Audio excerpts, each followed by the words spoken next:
ಸುಕ್ಷೇತ್ರ ಜೋಡುಕುರುಳಿಯ ಶ್ರೀ ಸಿದ್ಧಾರೂಢ ಮಠದಲ್ಲಿ ಕಾಶಿ ಜಗದ್ಗುರುಗಳವರ ಸ್ವಾಗತ ಮಹೋತ್ಸವ ಹಾಗೂ ಧರ್ಮ ಜಾಗೃತಿ ಸಮಾರಂಭದ ಈ ಮಂಗಲ ಧರ್ಮ ವೇದಿಕೆಯಿಂದ ಅತ್ಯಮೂಲ್ಯವಾದ ವಿಚಾರಗಳನ್ನು ವ್ಯಕ್ತ ಮಾಡಿರುವ ಈ ಮಠಾಧ್ಯಕ್ಷರಾದ ಶ್ರೋತ್ರಿಯ ಬ್ರಹ್ಮನಿಷ್ಠ ಚಿದ್ಘನಾನಂದ ಭಾರತಿ ಸ್ವಾಮೀಜಿಯವರೇ, ಮೈಂದರಿಗೆಯ ನಿರಂಜನ ಸ್ವಾಮೀಜಿಯವರೇ, ಕಬ್ಬೂರಿನ ಗೌರಿಶಂಕರ ಮಠದ ಶಟಸ್ಥಲ ಬ್ರಹ್ಮ ರೇವಣಸಿದ್ಧ ಶಿವಾಚಾರ್ಯ ಸ್ವಾಮೀಜಿಯವರೇ,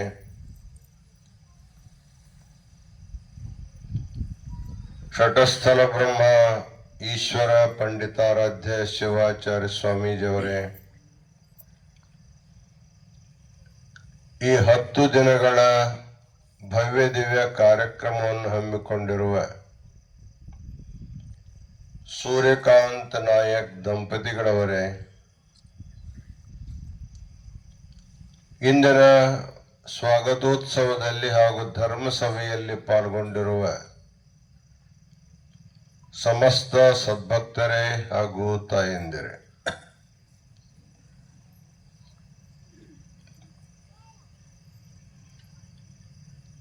ನಮ್ಮ ದೇಶಕ್ಕೆ ಭಾರತ ಅಂತ ಕರೀತಾರೆ. ಭಾ ಅಂದ್ರೆ ಜ್ಞಾನ ಅಂತ ಅರ್ಥ. ಅದರಲ್ಲಿ ರತಿ ರಥ ಅಂದ್ರೆ ಪ್ರೀತಿ ಅಂತ ಅರ್ಥ. ಜ್ಞಾನದಲ್ಲಿ ಪ್ರೀತಿಯುಳ್ಳಂತ ಜನರು ವಾಸಿಸುವಂತ ದೇಶವೇ ಅದಕ್ಕೆ ನಾವು ಭಾರತ ಭಾರತ ಅಂತ ಕರೀತಾ ಇದ್ದೇವೆ. ಸಾಮಾನ್ಯ ವಿಜ್ಞಾನವನ್ನ ಪ್ರಚಾರ ಮಾಡಲಿಕ್ಕೆ ಜಗದ್ಗುರು ಪಂಚಾಚಾರ್ಯನ್ನೇ ಮೊದಲು ಮಾಡಿಕೊಂಡು ದೇಶದ ವಿಭಿನ್ನ ಸಂಪ್ರದಾಯಗಳ ಸ್ವಾಮೀಜಿಯವರು,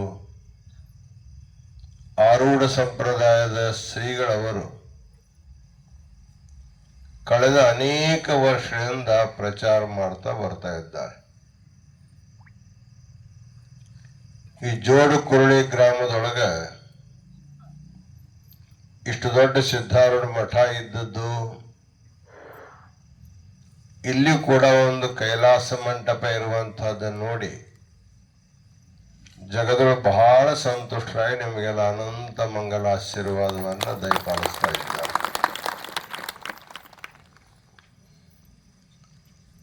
ಸಿದ್ಧಾರೂಢ ಸ್ವಾಮಿಗಳವರು ಜನರಿಗೆ ಜ್ಞಾನವನ್ನು ಬೋಧಿಸಿದರೂ ಕೂಡ ಆ ಜ್ಞಾನದ ಯೋಗ್ಯತೆ ಎಲ್ಲರಿಗೆ ಬರಬೇಕನ್ನುವಂತ ದೃಷ್ಟಿಯಿಂದ ಪಂಚಾಕ್ಷರ ಮಹಾಮಂತ್ರದ ಜಪವನ್ನ ಎಲ್ಲರಿಗೂ ಜಪ ಮಾಡತಕ್ಕಂಥ ಒಂದು ಅವಕಾಶವನ್ನು ಮಾಡಿಕೊಟ್ಟಿದ್ದಾರೆ. ಬಹುತೇಕ ಪಂಚಾಕ್ಷರ ಮಹಾಮಂತ್ರದ 24 ಗಂಟೆಗಳ ಕಾಲ ಅಖಂಡವಾಗಿ ಎಲ್ಲಾದರೂ ಜಪ ನಡೀತದಂದ್ರೆ ಅದು ಹುಬ್ಬಳ್ಳಿಯ ಸಿದ್ಧಾರೂಢ ಮಠದಲ್ಲಿ ಅನ್ನುವಂಥದ್ದು. ಅದೇ ಪರಂಪರೆಯನ್ನ ನಮ್ಮ ಶ್ರೋತ್ರಿಯ ಬ್ರಹ್ಮನಿಷ್ಠ ಚಿದ್ಘನಾನಂದ ಭಾರತಿ ಸ್ವಾಮೀಜಿಯವರು ನಡೆಸ್ತಾ ಇರೋದು ಕೂಡ ಇದೊಂದು ಪ್ರತಿ ಹುಬ್ಬಳ್ಳಿ ಅನ್ಲಿಕ್ಕೆ ಏನು ಅಭ್ಯಂತರ ಇಲ್ಲ ಅನ್ನುವಂಥ ಮಾತನ್ನು ಬಯಸ್ತಾ ಇದ್ದಾರೆ. ಸಪ್ತಕೋಟಿಷು ಮಂತ್ರೇಶು ಮಂತ್ರ ಪಂಚಾಕ್ಷರೋ ಮಹಾನ್. ಮಂತ್ರಶಾಸ್ತ್ರದಲ್ಲಿ 7 ಕೋಟಿ ಮಂತ್ರ ಅಂತ ಹೇಳ್ತಾರೆ. ಎಲ್ಲ ಮಂತ್ರಗಳ ರಾಜ ಯಾರಪ್ಪ ಅಂದ್ರೆ ಪಂಚಾಕ್ಷರ ಮಹಾಮಂತ್ರ ಇದು. ಇದೊಂದು ಮಂತ್ರವನ್ನ ಜಪ ಮಾಡಿದರೆ ಎಲ್ಲಾ ಮಂತ್ರ ಜಪ ಮಾಡಿರ್ತಕ್ಕಂಥ ಫಲ ಪುಣ್ಯ ಪ್ರಾಪ್ತಿಯಾಗ್ತದೆ. ಪಂಚಾಕ್ಷರ ಮಹಾಮಂತ್ರದಲ್ಲಿ ಇರುವಂತಹ ಕೇವಲ 5 ಅಕ್ಷರಗಳು. ಈ ಮಂತ್ರದ ಬಗ್ಗೆ ಶ್ರೀ ಸಿದ್ಧಾಂತ ಶಿಖಾಮಣಿಯೊಳಗೆ ಬಹಳ ಸುಂದರವಾಗಿ ಹೇಳಿದ್ದಾರೆ. ಈ ಮಂತ್ರಕ್ಕೆ 5 ಹೆಸರುಗಳಿದಾವೆ. ಮೂಲಂ, ವಿದ್ಯಾ, ಶಿವ, ಶೈವಸೂತ್ರಂ, ಪಂಚಾಕ್ಷರಸ್ತಥಾ. ಮೂಲ ಮಂತ್ರ ಅಂತೂ ಪಂಚಾಕ್ಷರ ಮಂತ್ರವೇ.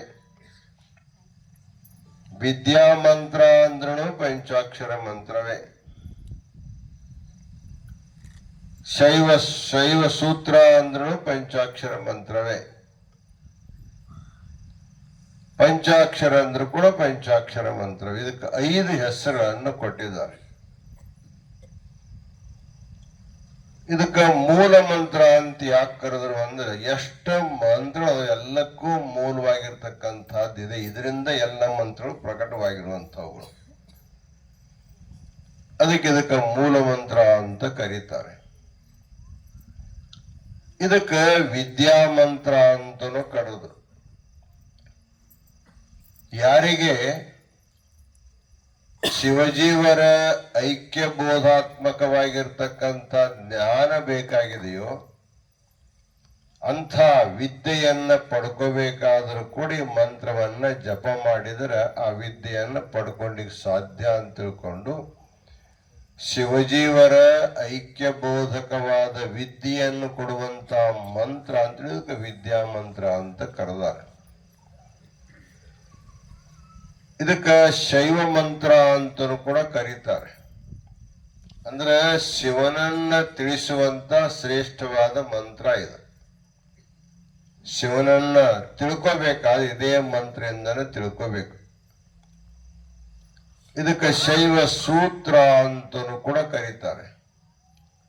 ಸೂತ್ರ ಅಂದ್ರೆ ದಾರ ಅಂತ ಅರ್ಥ ಮಾಡ್ತೀರಿ ನೀವು. ಇಬ್ಬರು ವ್ಯಕ್ತಿಗಳ ಮಧ್ಯದಲ್ಲಿ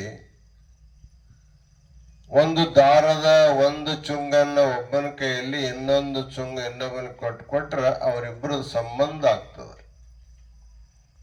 ಹಾಗೆ ಶಿವನ ಜೀವರ ಸಂಬಂಧವನ್ನು ಮಾಡ್ತಕ್ಕಂಥ ಸೂತ್ರ ಇದು.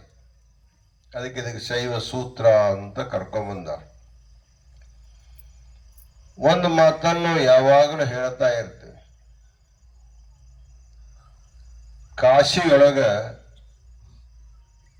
ವಿಶ್ವನಾಥನ ದರ್ಶನಕ್ಕೆ ಬಂದಂಥವ್ರೆಲ್ಲರೂ ಒಂದು ಮಾತು ಹೇಳ್ತಿರ್ತಾರೆ. ದೀನ ಬಂಧು ದೀನಾನಾಥ್ ಮೇರಿ ಡೋರಿ ತೇರಿ ಹಾತ್. ಅಂದ್ರೆ ಪರಮಾತ್ಮ ನೀನು ದೀನರ ಬಂಧುವಾಗಿದ್ದಿ, ಅನಾಥರ ನಾಥನಾಗಿದ್ದೀಯ. ಅದಕ್ಕೆ ನನ್ನ ಜೀವನದ ಸೂತ್ರ ಅದು ನಿನ್ನ ಕೈಯಲ್ಲಿ ಅಂತ ತಿಳ್ಕೊಂಡು ನೀ ಹೇಗ ಆಡಿಸ್ತೀಯ ಆಗ ನಾವೆಲ್ಲ ಆಡ್ತೀವಿ ಅನ್ನುವಂತ ಒಂದು ಭಾವದಲ್ಲಿ ಮಂತ್ರ ಹೇಳ್ತಿರ್ತಾರೆ. ಒಂದು ಸಾರಿ ಒಬ್ಬ ಹಳ್ಳಿ ಹೆಣ್ಮಗಳು ಅಕಸ್ಮಾತ್ ಆಕೆನ ದೇವಸ್ಥಾನಕ್ಕೆ ಬಂದಿದ್ಲು. ಇವರೆಲ್ಲಾರು ಹೇಳೋದನ್ನ ಕೇಳಿಲ್ಲ ಆಕೆ.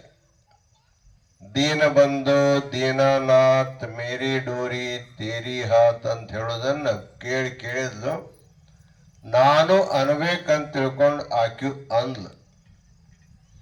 ಅನ್ನೋ ಕಾಲ ಸ್ವಲ್ಪ ಉಲ್ಟಾ ಪುಲ್ಟಾ ಆಯ್ತು. ದೀನ ಬಂಧು ದೀನಾನಾಥ್ ತೇರಿ ಡೋರಿ ಮೇರಿ ಹಾತ್ ಅಂದ್ಲಕ್ಕೆ. ಅಂದ್ರೆ ನನ್ನ ಸೂತ್ರ ನಿನ್ನ ಕೈಯಲ್ಲಿ ಅನ್ನೋದ್ರ ಬದಲಾಗಿ ನಿನ್ನ ಸೂತ್ರ ನನ್ನ ಕೈಯಲ್ಲಿ ಅಂದ್ಲಕ್ಕೆ. ತೇರಿ ಡೋರಿ ಮೇರಿ ಹಾತ್. ಅಲ್ಲಿರುವಂತ ಪಂಡಿತರು ಅಮ್ಮಗ್ ತಡೆದ್ರು. ಅಲ್ಲಿ ಎಷ್ಟು ತಪ್ಪು ಹೇಳ್ತಾ ಇದ್ದೀನಿ ನೀನು. ಪರಮಾತ್ಮ ಎಲ್ಲರ ಜೀವನ ಸೂತ್ರವನ್ನು ತನ್ನ ಕೈಯಲ್ಲಿ ಹಿಡ್ಕೊಂಡಿರ್ತಾನೆ. ಅದಕ್ಕೆ ನೀನು ಮೇರಿ ಡೋರಿ ತೇರಿ ಹಾತ್ ಅನ್ನೋದ್ರ ಬದ್ಲಿ ತೇರಿ ಡೋರಿ ಮೇರಿ ಹಾತ್ ಅಂದ್ಲಿ ಅವನ ಜೀವನ ಸೂತ್ರ ನನ್ನ ಕೈಗಂದು ಅಲ್ಲಿ ತಪ್ಪಲ್ಲ. ಆಕೆ ತಪ್ಪಿರ್ಬೋದು, ಒಪ್ಪಿರೋದು ಬಾಯಿಂದ ಹೋಗ್ಬಿಟ್ಟತ್ತಲ್ಲ, ಇನ್ನೇನ್ ಮಾಡಕ್ಕಾಕತಿ, ಹೊಳೆ ತಗೊಳಕಂತೂ ಬರಂಗಿಲ್ಲ. ಆದ್ರ ಹಳ್ಳಿ ಹೆಣ್ಮಗಳು ಒಂದು ಮಾತನ್ನ ಅವ್ರಿಗೆ ಹೇಳಿದ್ಲಕ್ಕೆ, ಸೂತ್ರ ಎದಕ್ಕೆ ಬೇಕಂದ್ರೆ ಇಬ್ಬರ ಸಂಬಂಧವನ್ನು ಮಾಡ್ಲಿಕ್ಕೆ ಸೂತ್ರ ಬೇಕು. ನನ್ನ ಹಗ್ಗ ಅವನ ಕೈಯಾಗಿದ್ರು ಅಷ್ಟೇ, ಅವನ ಹಗ್ಗ ನನ್ನ ಕೈಯಾಗಿದ್ರು ಅಷ್ಟೇ, ಸಂಬಂಧ ಆದಲ್ಲ ಅಂತಕ್ಕಂಥ ಮಾತು ಹೇಳಿದ್ಲಂತ. ಹಾಗಿದು ಪಂಚಾಕ್ಷರ ಮಹಾಮಂತ್ರ ಅಂದ್ರೆ ಜೀವನನ್ನ ಪರಮಾತ್ಮನಿಗೆ ಜೋಡಿಸುವಂತ ಸೂತ್ರ. ಇದಕ್ಕೆ ಶೈವ ಸೂತ್ರ ಅಂತ ಕರ್ಕೊಂಡ್ ಬರ್ತಾ ಇದ್ದಾರೆ. 5ನೇ ದಿವಸ ಇದಕ್ಕ ಪಂಚಾಕ್ಷರ ಅಂತ 5 ಅಕ್ಷರ ಇದಕ್ಕೆ ಪಂಚಾಕ್ಷರ ಮಹಾಮಂತ್ರ ಅಂತ ಕರ್ಕೊಂಡ್ ಬರ್ತಾರೆ. ಈ ಮಂತ್ರವನ್ನ ಏನು ಮಾಡಬೇಕು ಅಂದ್ರೆ ಜಪ ಮಾಡಬೇಕು ಅಂತ ಹೇಳ್ತಾರೆ. ಜಪ ಅಂದ್ರೆ ಏನು? ಪತಂಜಲಿ ಮಹರ್ಷಿಗಳು ಜಪದ ಅರ್ಥವನ್ನು ಬರೀತಾರ. ತಜ್ಜಪ ತದರ್ಥ ಭಾವನಂ. ಮಂತ್ರವನ್ನ ಜಪ ಮಾಡುವುದಂದ್ರೆ ಕೇವಲ ಅಕ್ಷರಗಳನ್ನ ಆವರ್ತನ ಮಾಡುವುದಲ್ಲ. ಓಂ ನಮಃ ಶಿವಾಯ, ಓಂ ನಮಃ ಶಿವಾಯ, ಓಂ ನಮಃ ಶಿವಾಯ ಅಂತ ತಿಳ್ಕೊಂಡು ಕೇವಲ ಅಕ್ಷರಗಳ ಆವರ್ತನ ಮಾಡೋದಕ್ಕೆ ಜಪ ಅಂತ ಕರೀತಾ ಇಲ್ಲ. ಅವ್ರು ಏನ್ ಹೇಳ್ತಾರಪ್ಪ ಅಂದ್ರ ಮಂತ್ರದ ಅರ್ಥವನ್ನ ಮನಸ್ಸಿನಲ್ಲಿ ಮನನ ಮಾಡ್ಕೋಂತ ಅಕ್ಷರಗಳನ್ನ ಆವರ್ತನ ಮಾಡೋದಕ್ಕನ ಜಪ ಅಂತ ಕರೆದ್ರು. ತಜ್ಜಪ ತದರ್ಥ ಭಾವನಂ.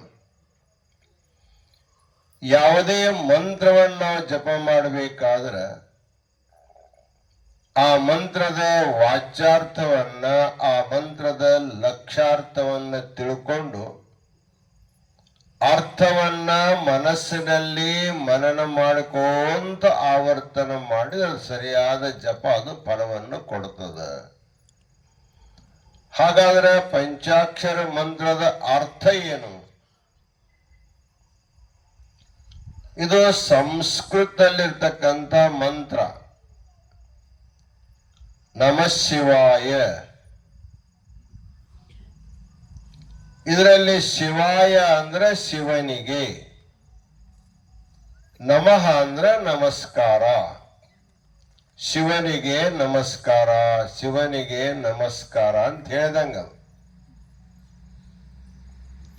ಇದು ಸಾಮಾನ್ಯವಾಗಿರ್ತಕ್ಕಂಥ ವಾಚ್ಯಾರ್ಥ ಇದು. ಆದ್ರೆ ಇದರ ಲಕ್ಷ್ಯಾರ್ಥವನ್ನ ಆಗಮಗಳಲ್ಲಿ ಹೇಳ್ತಾರೆ. ನಮಃ ಅನ್ನುವಂಥ ಶಬ್ದ ಜೀವವಾಚಕವಾಗಿರುವಂತಹದ್ದು, ಶಿವ ಅನ್ನುವಂಥ ಶಬ್ದ ಪರಮಾತ್ಮ ವಾಚಕವಾಗಿರುವಂತಹದ್ದು. ಅಲ್ಲೇನು ಅಯ ಅನ್ನುವಂಥ ಒಂದು ಪ್ರತ್ಯಯ ಬರ್ತದ, ಅದು ಇಬ್ಬರನ್ನು ಜೋಡಿಸುವಂತ, ಇಬ್ಬರ ಅಭೇದವನ್ನು ಮಾಡುವಂತಹದ್ದು ಅಂತ ಅರ್ಥ. ಅಂದ್ರೆ ಯಾವಾಗ ನೀವು ಒಂದು ಸಾರಿ ಓಂ ನಮಃ ಶಿವಾಯ ಅಂತ ತಿಳ್ಕೊಂಡು ಬಾಯಿಂದ ಮಂತ್ರ ಹೇಳ್ತೀರಿ, ಅವಾಗ ಅದ್ರ ಜೊತೆಗೆ ಮನಸ್ಸನ್ನು ಕೂಡ ಸಮರಸವಾಗಿರ್ಬೇಕು. ನೀವು ಮನಸ್ಸನ್ನ ಎಲ್ಲೇ ಇಟ್ಟು 1000, 10,000, ಲಕ್ಷ ಜಪ ಮಾಡಿದ್ರು ಕೂಡ ಅದ್ರ ಫಲ ಸಿಗೋದಿಲ್ಲ. ಅದಕ್ಕೆ ನಾವು ಮಾಡುವಂತ ಕ್ರಿಯೆ ಜೊತೆಗೆ ಮನಸ್ಸು ಕೂಡಿಕೊಂಡಿರ್ಬೇಕು.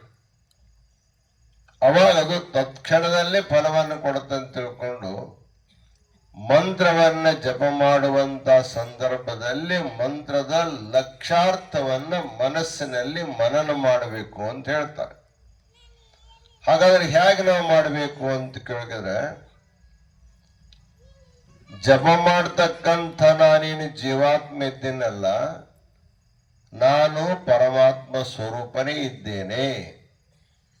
ಜಪ ಮಾಡುವಂಥ ನಾನು ನಾನು ಪರಮಾತ್ಮ ಸ್ವರೂಪನೇ ಇದ್ದೇನೆ. ಹೆಂಗ ಮಹಾವಾಕ್ಯದಲ್ಲಿ ಅಹಂ ಬ್ರಹ್ಮಾಸ್ಮಿ ಅಂತ ನೀವು ಕರಿತೀರಿ. ಅಹಂ ಬ್ರಹ್ಮಾಸ್ಮಿ ಅಂದ್ರೆ ಏನು? ನಾನು ಪರಮಾತ್ಮನೇ ಇದ್ದೇನೆ. ವಾಸ್ತವಿಕವಾಗಿ ವಿಚಾರ ಮಾಡಿದ್ರೆ ನಾವೇನು ಆತ್ಮ ಅಂತ ಕರಿತೀವಿ, ಆತ್ಮ ಪರಮಾತ್ಮನಿಗಿಂತಲೂ ಭಿನ್ನವಾದದ್ದಲ್ಲ. ಅದು ಪರಮಾತ್ಮನೇ ದೇಹದಲ್ಲಿದ್ದಾಗ ಅದಕ್ಕೆ ನಾವು ಆತ್ಮ ಅಂತ ಕರಿತೀವಿ. ಎಲ್ಲ ಉಪಾಧಿಗಳಿಂದ ಮುಕ್ತವಾಗಿ ಅದಕ್ಕೆ ನಾವು ಪರಮಾತ್ಮ ಅಂತ ಕರ್ಕೊಂಡ್ಬರ್ತೀವಿ. ಹೇಗ ಮಠಾಕಾಶ ಅಂತ, ಇದಕ್ಕೆ ಮಹಾಕಾಶ ಅಂತ ಕರಿತೀವಿ. ಮಠದಲ್ಲಿರ್ತಕ್ಕಂಥ ಬಯಲಿಗೆ ಮಠಾಕಾಶ ಅಂತ ಕರಿತೀವಿ. ಯಾವುದೇ ಆವರಣ ಇಲ್ಲದೆ ಇರ್ತಕ್ಕಂಥ ನಿರಾವರಣವಾದ ಆಕಾಶಕ್ಕೆ ನಾವು ಮಹಾಕಾಶ ಅಂತ ಕರಿತೀವಿ. ಇಲ್ಲಿರುವಂತ ಬಯಲಿಗೆ ಮಠದಲ್ಲಿರ್ತಕ್ಕಂಥ ಬಯಲಿಗೆ ಏನು ವ್ಯತ್ಯಾಸ ಇದೆ? ಅಲ್ಲಿದ್ದದ ಬಯಲು ಇಲ್ಲದ, ಇಲ್ಲಿದ್ದದ ಬಯಲು ಅಲ್ಲಿಯೂ ಇದೆ. ಅಲ್ಲಿ ಕೇವಲ ಕಲ್ಲು ಮಣ್ಣಿನ ಒಂದು ಮಠ ಅದಕ್ಕೆ ಆವರಣ ಆಗ್ಯದ. ಹಾಗೆ ನಮ್ಮ ದೇಹದಲ್ಲಿರ್ತಕ್ಕಂಥ ಆತ್ಮನಿಗೆ ಆವರಣ ಅದಾವ.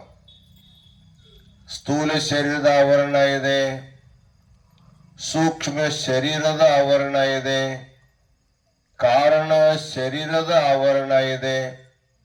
ಅದನ್ನೇ ಅನ್ನಮಯ ಕೋಶ, ಪ್ರಾಣಮಯ ಕೋಶ, ಮನೋಮಯ ಕೋಶ, ವಿಜ್ಞಾನಮಯ ಕೋಶ, ಆನಂದಮಯ ಕೋಶ ಅನ್ನುವಂತ 5 ತಿಜೋರಿಗಳ ಒಳಗ ಇರುವಂತಹದ್ದು ಆತ್ಮ ಅನ್ನುವಂತ ಮಾತು ಹೇಳ್ತಾರೆ.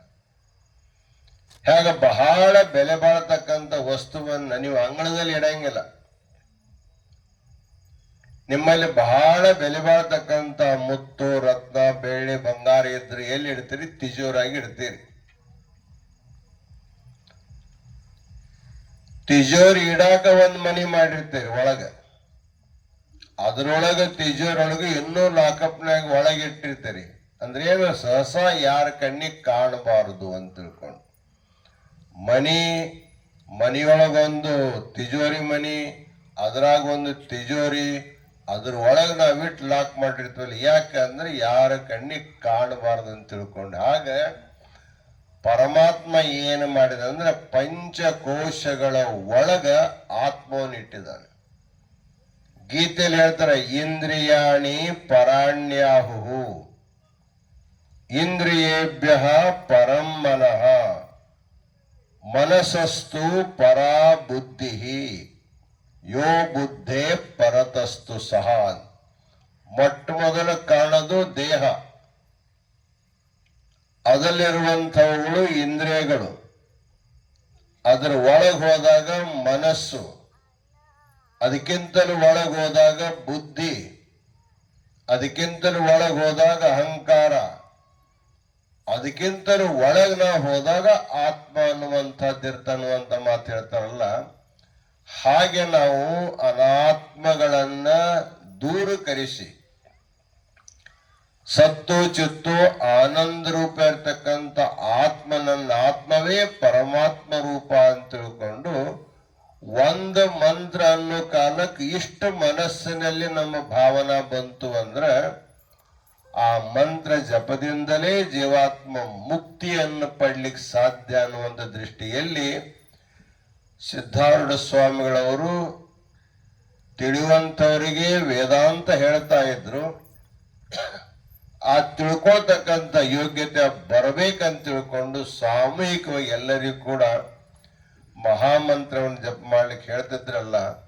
ಆ ಜಪ ಯಾಕೆ ಮಾಡಬೇಕು ಅಂದ್ರೆ ಆತ್ಮಜ್ಞಾನವನ್ನ ಪಡೆದುಕೊಳ್ಳುವ ಯೋಗ್ಯತೆ ನಮಗೆ ಬರ್ಲಿ ಅಂತ ತಿಳ್ಕೊಂಡೇ ನಾವು ಜಪವನ್ನು ಮಾಡ್ತಕ್ಕಂಥದ್ದು.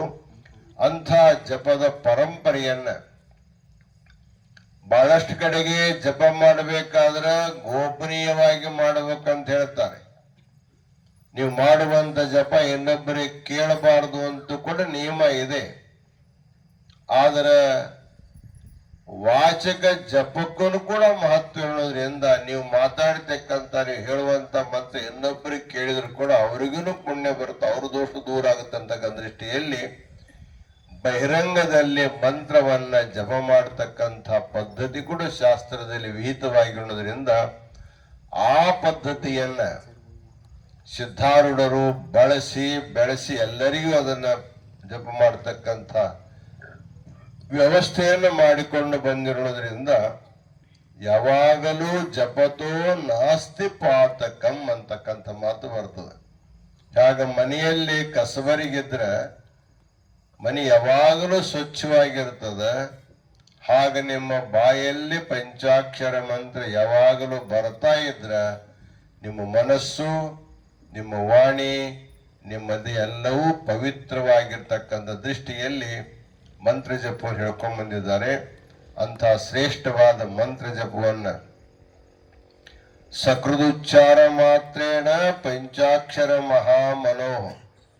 ಪಂಚಾಕ್ಷರ ಮಹಾಮಂತ್ರ ಎಷ್ಟು ಶಕ್ತಿ ಅಂತ ತಿಳ್ಕೊಂಡು ಕೇಳಿದ್ರೆ, ಬೇರೆ ಬೇರೆ ಮಂತ್ರಗಳನ್ನ ನಾವು ಹೆಚ್ಚಿನ ಸಂಖ್ಯೆಯಲ್ಲಿ ಜಪ ಮಾಡಿದಾಗ ಸಿದ್ಧಿ ಕೊಡ್ತಾ ಇದ್ರೆ, ಇದು ಕೇವಲ ಒಂದೇ ಒಂದು ಸಾರಿ ಜಪ ಮಾಡಿದ್ರು ಕೂಡ ಸಿದ್ಧಿ ಕೊಡ್ತಕ್ಕಂಥ ಮಂತ್ರ, ಅದಕ್ಕೆ ಪಂಚಾಕ್ಷರ ಮಂತ್ರ ಅಂತ ಕರ್ಕೊಂಡ್ ಬರ್ತಾ ಇದ್ದಾರೆ. ಅಂತ ಸಪ್ತಕೋಟಿ ಮಂತ್ರಗಳಲ್ಲಿ ಶ್ರೇಷ್ಠವಾಗಿರ್ತಕ್ಕಂಥ ಪಂಚಾಕ್ಷರ ಮಹಾಮಂತ್ರವನ್ನ ಜಪ ಮಾಡತಕ್ಕಂಥ ಸ್ಥಾನ ಅಂದ್ರೆ ಇದೊಂದು ಕೈಲಾಸನ. ಅಲ್ಲಿ ಕೈಲಾಸ ಮಂಟಪ ಅಂತ ಬರ್ದಾರಲ್ಲ, ಕೈಲಾಸ ಮಂಟಪ ಅಂದ್ರೆ ಕಟ್ಟಿದ ಬಿಲ್ಡಿಂಗ್ ಅಷ್ಟೇ ಅಲ್ಲ, ಎಲ್ಲೆಲ್ಲಿ ಪಂಚಾಕ್ಷರ ಮಹಾಮಂತ್ರ ಜಪ ನಡೆದು ಎಲ್ಲವೂ ಕೈಲಾಸನೆ. ಅಂದ್ರೆ ಪರಮಾತ್ಮ ಮಂತ್ರ ರೂಪನೇ ಆಗಿರೋದ್ರಿಂದ ಯಾರು ಜಪ ಮಾಡ್ತಾರ ಅವರ ದೇಹವೂ ಕೈಲಾಸವೇ, ಯಾರ ಮನೆಯಲ್ಲಿ ಜಪ ನಡೀತಾ ಮನೆಯೂ ಕೈಲಾಸವೇ, ಯಾವ ಪರಿಸರದಲ್ಲಿ ಜಪ ನಡೆದ ಎಲ್ಲವೂ ಕೂಡ ಕೈಲಾಸ. ಹೀಗೆ ಜಗತ್ತೆಲ್ಲವನ್ನೂ ಕೈಲಾಸ ಮಾಡತಕ್ಕಂಥ, ಜಗತ್ತಿನ ಪ್ರತಿಯೊಬ್ಬರನ್ನ ದೇಹವನ್ನು ಕೈಲಾಸ ಮಾಡತಕ್ಕಂಥ ಸಾಮರ್ಥ್ಯ ಈ ಪಂಚಾಕ್ಷರ ಮಹಾಮಂತ್ರದಿರೋದ್ರಿಂದ ನೀವೆಲ್ಲ ಜಪ ಮಾಡ್ತಾ ಇದ್ದಾರೆ. ಅದನ್ನು ಮಾಡ್ತಾನೆ ಇರಬೇಕು. ಎಲ್ಲಿವರೆಗೆ ಮಾಡಬೇಕು ಅಂತ ಕೇಳಿದ್ರೆ, ಜೀವನದ ಕೊನೆಯ ಉಸಿರು ಹೋಗೋ ತನಕ ಜಪ ಮಾಡ್ಕೊಂತಾನೆ ಇರ್ಬೇಕು. ಯಾಕೆ ಜಪ ಮಾಡಬೇಕು ಅಂದ್ರೆ, ಹೋಗೋ ಕಾಲಕ್ಕೆ ಜಪ ಮಾಡೋದು ಬಹಳ ಮುಖ್ಯ. ನಮ್ಮ ದೇಹ ಬಿಡು ಕಾಲಕ್ಕೆ ಮಂತ್ರ ಅನ್ಕೋಂತ ನಾವು ದೇಹ ಬಿಟ್ರೆ ನಮಗೆ ಸದ್ಗತಿ ಸಿಗುತ್ತದೆ. ಉದಾಹರಣಾರ್ಥ ಫೋಟೋಗ್ರಾಫರ್ ಇರ್ತಾನೆ, ನಿಮ್ ಫೋಟೋ ತೆಗಿಲಿಕ್ಕೆ ಮುಂದೆ ಕ್ಯಾಮರಾ ತಗೊಂಡ್ಬಂದಿರ್ತಾನೆ, ನಿಮ್ಗೆಲ್ಲ ಸರಿಯಾಗಿ ಕೂಡ್ರು ಅಂತ ಹೇಳ್ತಾನೆ, ಸ್ವಲ್ಪ ಹಸನ್ಮುಖರಾಗ್ರಿ ಅಂತ ಹೇಳ್ತಾನೆ, ಕಣ್ಣು ತೆಗೆದು ನೋಡ್ರಿ ಅಂತ ಹೇಳ್ತಾನೆ. ಇಷ್ಟೆಲ್ಲ ಹೇಳಿ ಕ್ಲಿಕ್ ಮಾಡೋ ಕಲ್ಲಿ ನೀವು ಕಣ್ಣು ಮುಚ್ಕೊಂಡ್ರ ನಿಮ್ ಫೋಟೋ ಕುಡ್ಡು ಬರ್ತಾವ. ಹಿಂಗ್ಯಾಕ್ ತೆಗದಂತ ಅವ್ರು ಕೂಡ ಜಗಳ ತೆಗದ್ರೆ, ನಾನು ಇಷ್ಟೆಲ್ಲ ಹೇಳಿದ್ರು ಕೂಡ ನಾ ಕ್ಲಿಕ್ ಮಾಡೋ ಕಾಲಕ್ಕೆ ಬಹಳ ಮುಖ್ಯ. ಅದು ನಿಮ್ಮದು ಪೋಜ್ ಹೆಂಗಿರ್ತ ಹಂಗ ಬರ್ತಲ್ಲ, ಹಾಗ ಅಂತೇ ಯಾಮತಿ ಸಾ ಗತಿ. ನಿಮ್ಮ ದೇಹವನ್ನು ಬಿಡುವ ಕಾಲಕ್ಕೆ ನಿಮ್ಮ ಮನಸ್ಸು, ನಿಮ್ಮ ವಾಣಿ ಹೇಗಿರ್ತ ಹಂಗೆ ಸದ್ಗತಿ ಸಿಗುತ್ತೆ ಅಂತ ಹೇಳ್ತಾರಲ್ಲ. ಅದಕ್ಕೆ ಅಂತ್ಯಕಾಲದಲ್ಲಿ ನಾಮ ಜಪ ನಮ್ಮ ಬಾಯಲ್ಲಿ ಬರ್ಬೇಕಾದ್ರೆ ಇಡೀ ಜೀವನ ಮಾಡ್ಕೊಂತಿದ್ರೆ ಬರ್ತೈತದು. ಅದಕ್ಕೆ ತುಳಸಿದಾಸ್ ಹೇಳ್ತಾರ, ಅವರು ಜನಮ ಜನಮ ಮುನಿ ಯತನ ಕರಾಹಿ ಅಂತರಾಮ ಕಹಿ ಆವತ ನಾಹಿ ಅಂತ. ಇಡೀ ಜೀವನೋದ್ದಕ್ಕೂ ದೇವರ ನಾಮ ಸ್ಮರಣೆ ಮಾಡಿದವರು ಕೂಡ ಕೊನೆ ಕಾಲದಲ್ಲಿ ಮರೆತುವಂತ ಸಂದರ್ಭ ಇರ್ತದೆ. ಅದಕ್ಕೆ ಮಂತ್ರವನ್ನ ಯಾವಾಗಲೂ ಜಪ ಮಾಡ್ತಿರೋ, ಯಾವಾಗಲೂ ಅಂತಂದ್ರೆ ಕೊನೆಯ ಉಸಿರಿನವರೆಗೂ ಜಪ ಮಾಡ್ತಕ್ಕಂಥ ಅಭ್ಯಾಸವನ್ನು ನಮ್ಮ ನಾಲಿಗೆ ಹಾಕಿದ್ರೆ ನಮ್ಗೆ ಇದೇ ಮಂತ್ರದಿಂದ ಇದೇ ಜನ್ಮದಲ್ಲಿ ಸದ್ಗತಿ ಸಿಗತಕ್ಕಂಥ ಶ್ರೇಷ್ಠವಾದ ಮಾರ್ಗವನ್ನ ನೀವೆಲ್ಲ ಅವಲಂಬನೆ ಮಾಡ್ತಾ ಇದ್ದೀರಿ.